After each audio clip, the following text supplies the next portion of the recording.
Hello everyone, welcome to 1 minute revision video, जिसमें आज हम कवर करेंगे introductory part of neural control and coordination का। एंड धीरे धीरे करके हर एक टॉपिक को पढ़ेंगे एंड समझेंगे। थोड़ा सा गला खराब है but never mind, I hope you will be able to understand it.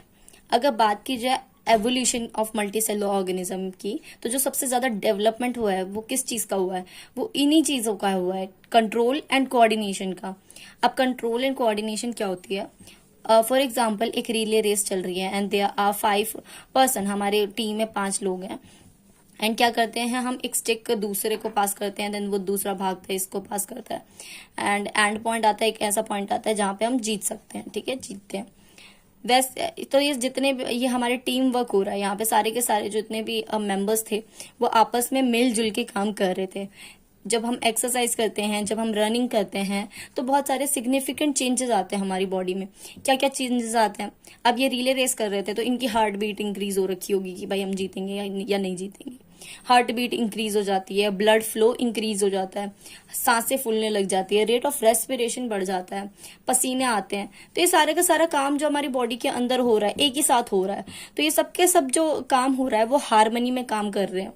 ठीक है, एनर्जी की डिमांड इंक्रीज हो जाती है हमारी बॉडी की, न्यूट्रिशन की डिमांड इंक्रीज हो जाती है। जैसे जैसे हमारी एक्टिविटीज जो होती है वो इंक्रीज होती है, रनिंग। अब जैसे ही हम एक्सरसाइज करना बंद करेंगे, व्हाट हैपन्स? जो इंक्रीज हुआ था वो बैक टू नॉर्मल आएगा, it will return back to the normal. तो इसी को हम कोऑर्डिनेशन कहते हैं। हमारी पूरी बॉडी जैसे फंक्शन कर रही है, इसको कोऑर्डिनेशन कहते हैं। अब जो हायर ऑर्गेनिज्म होते हैं उनमें 2 टाइप का कोऑर्डिनेशन पाया जाता है। एक होता है नर्वस सिस्टम, यहाँ पे लिखा हुआ है न्यूरल सिस्टम, एंड दूसरा एंडोक्राइन सिस्टम। न्यूरल सिस्टम कैसा सिस्टम होता है? नर्व्स का सिस्टम। और एंडोक्राइन में हम हार्मोन्स की बात करते हैं। न्यूरल सिस्टम में क्या होता है? पॉइंट टू पॉइंट कोऑर्डिनेशन होता है, जो हमारे पीछे पेज में लिखा हुआ था, पॉइंट टू पॉइंट कोऑर्डिनेशन। अब वो होता क्या है?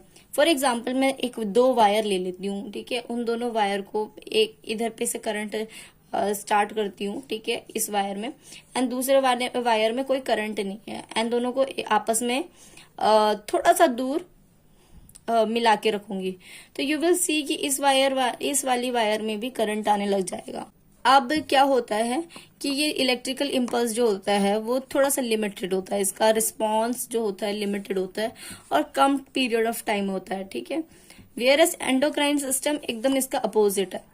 एंडोक्राइन सिस्टम में पॉइंट टू पॉइंट कोऑर्डिनेशन नहीं होता है। वहां पे क्या होता है कि कोई फॉर एग्जांपल मेरे ब्रेन ने, मेरे पिट्यूटरी ने एक हार्मोन रिलीज किया, तो उसमें LH होता है, ऑक्सीटोसिन होती है, और भी बहुत सारे होते हैं। तो इस ऑक्सीटोसिन हार्मोन, जिसे हम लव हार्मोन कहते हैं, उसे ध्यान से समझो। ठीक है, कि कैसे ये हार्मोन वाला सिस्टम है, कैसे काम करता है। सी, ये वाले नोट्स, ये मेरे BSc के नोट्स थे। यहाँ पे एक बेबी है, ठीक है, बेबी मिल्क सक कर रहा है। अब जैसे ही बेबी मिल्क सक करता है, लाइक फीमेल ने डिलीवरी करी एंड देन उसका बेबी मिल्क सक कर रहा है। अब जैसे ही वो मिल्क सक करेगा, स्टिमुलेशन होता है निपल्स के अंदर, किस चीज का? एक रिसेप्टर का स्टिमुलेशन होगा, जाके ये रिसेप्टर ब्रेन पे जाएगा। ठीक है, ये हमारा पूरा ब्रेन है, ब्रेन के ही अंदर पिट्यूटरी प्रेजेंट है। ठीक है, ये पिट्यूटरी ग्लैंड बना रखा है मैंने।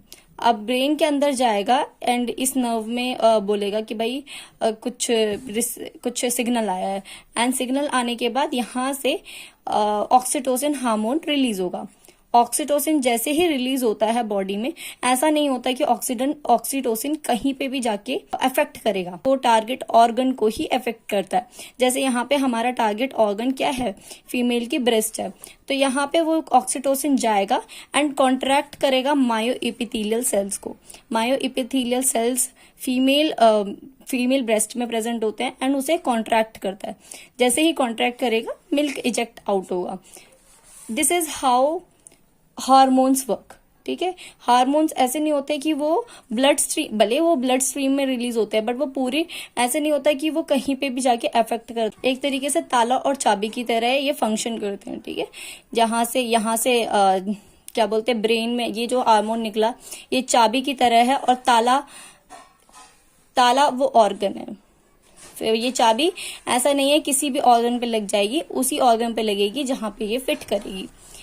तो हार्मोन वाला सिस्टम जो होता है वो थोड़ा सा स्लो होता है एज कम्पेयर टू न्यूरल वाला सिस्टम। आइए हम ह्यूमन न्यूरल सिस्टम को पढ़ेंगे।